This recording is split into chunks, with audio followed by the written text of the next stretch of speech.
बिस्मिल्लाहिर्रहमानिर्रहीम। इब्तिदा है रब्बे जलील रहीम अकरीम के बाबरकत नाम से जो दिलों के बेदों को खूब तर जानने वाला है। देखती आंखों सुनते कानूं आपका मेज़बान मोहम्मद आफाक अब्बासी ब्लॉग से एक मरतबा फिर तवील अरसा के बाद आपकी खिदमत अक़दस में हाज़िर है। और आज 6 जनवरी 2022 बरोज़ जुमा का ये खूबसूरत दिन और इस वक्त मरी और गलियात के मौसम की अगर बात की जाए तो आज आसमान पर हल्के बादल मौजूद हैं और महकमा मौसमियात ने ये पेशन गोई की है कि अगले वीकेंड यानी आने वाले रवां वीकेंड पर जो है वो स्नोफॉल एक्सपेक्टेड है मरी और गलियात में। और 3-4 दिन तक महकमा मौसमियात का ये कहना है कि मौसम अबर आलूद रहेगा, जिससे ये उम्मीद की जा सकती है कि जनवरी के इन दिनों में अच्छी स्नोफॉल देखने को मिलेगी आपको। लेकिन गुज़श्ता साल इन ही दिनों के साथ बड़ी तल्ख यादें वाबस्ता हैं। चूँकि साने मरी पेश आया था और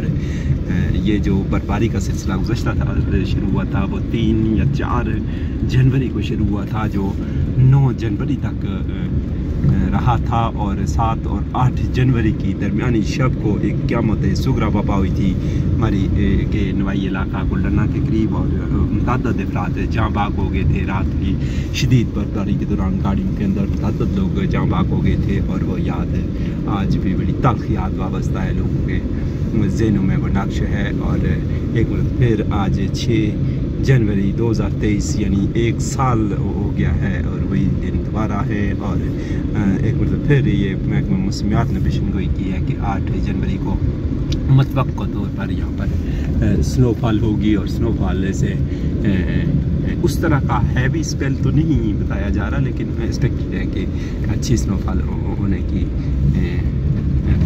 तवक्को है। मैं ये आपको आगाह करता चलूँ कि जो 7 और 8 जनवरी 2022 की दरमियानी शब जो मामला हुआ था उसमें महज चंद घंटों में एक क्लेमिटी आई थी, एक डिज़ास्टर आया था और उसने देखते ही देखते मलिया मेट कर दिया था। 10 दरख्त टूट गए थे, दरख्तों के बिजली के पिलर्स टूट गए थे और बहुत सारे इमलाक को नुकसान पहुंचा था। लेकिन वो तल्ख यादें आज भी दिलों में नक्श हैं और बड़ी खौफ की अलामत उन दिनों को समझा जाता है। तो एक फिर 8 जनवरी का वो पहली उसकी बरसी आ रही है और मुतअद्दिद अफराद जो यहाँ पर जाँ बाग हो गए थे उनके दुख और दर्द में भी हम बराबर के शरीक है। लेकिन उसके बाद मरी और गलियात की सियात उस तरह नहीं पनप पाई और यहाँ पर वो जो एक यलगार होती थी यहाँ पर सियाओं की वो देखने में नहीं आई है। और अगर जिस सीज़न में लोग आते रहे हैं गुज़श्ता बर्फबारी के दौरान भी अच्छी खासी रश थी, लेकिन वो गैर मामूली रश और लोगों का एक जो क्राउड होता है वो देखने में नहीं आया। तो इस बर्फबारी पर एक फिर मतवक्को है कि रश होगा। लेकिन आने वाले लोगों से गुजारिश है कि वो एहतियात का दामन हरगिज़ हाथ से ना छोड़ें, एहतियात का दामन हरगिज़ हाथ से ना छोड़ें। चूँकि अगर खुदा न खास्ता आपके ट्रैप हो भी जाते हैं, गैर मामूली हालात होते हैं, अचानक जब मौसम ख़राब होता है, तेज़ बर्फबारी होती है, तो ये ज़रूरी नहीं है कि सड़क आपको क्लियर मिले।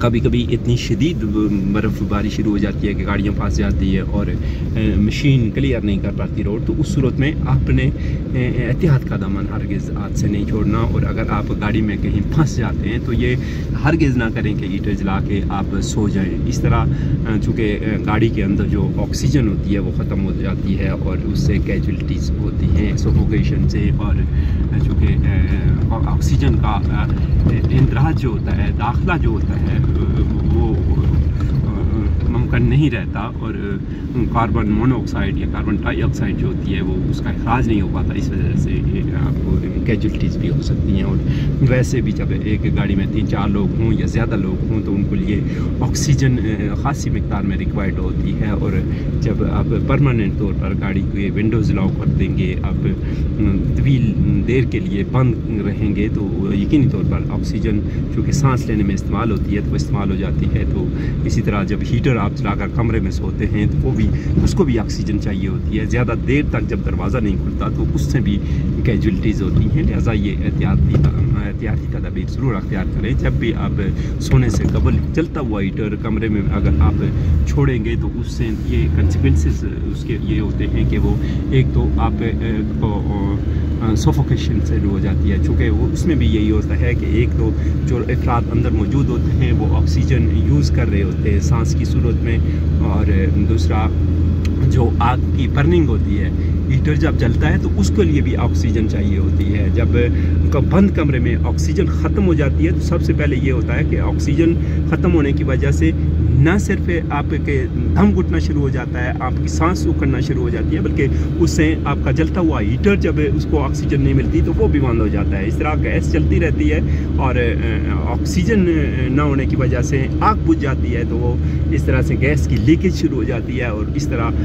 आप एक तो ऑक्सीजन ख़त्म होने की वजह से कार्बन मोनोऑक्साइड की ज़्यादती की वजह से आप का हिलना जुलना मूवमेंट करना बंद हो जाता है। आप चाहने के बावजूद भी ये बेबस होते हैं कि आप उठकर दरवाज़ा खोलें या इस तरह का काम करें। तो इससे ऐसी हमाकत हरगिज़ नहीं करनी, एहतियात का दामन हरगिज़ हाथ से नहीं छोड़ना। और जब भी आप सर्द इलाकों में आएँ, गाड़ी में हों या आप कमरे में हूँ, तो जलता हुआ हीटर हरगिज़ ना छोड़ें। अगर ये जलता हुआ हीटर छोड़ेंगे तो उसके लिए वेंटिलेशन आप ज़रूर रखें ताकि ताज़ा हवा का दाखिला घर में हो सके, कमरे में उसमें हो सके या गाड़ी में भी हो सके।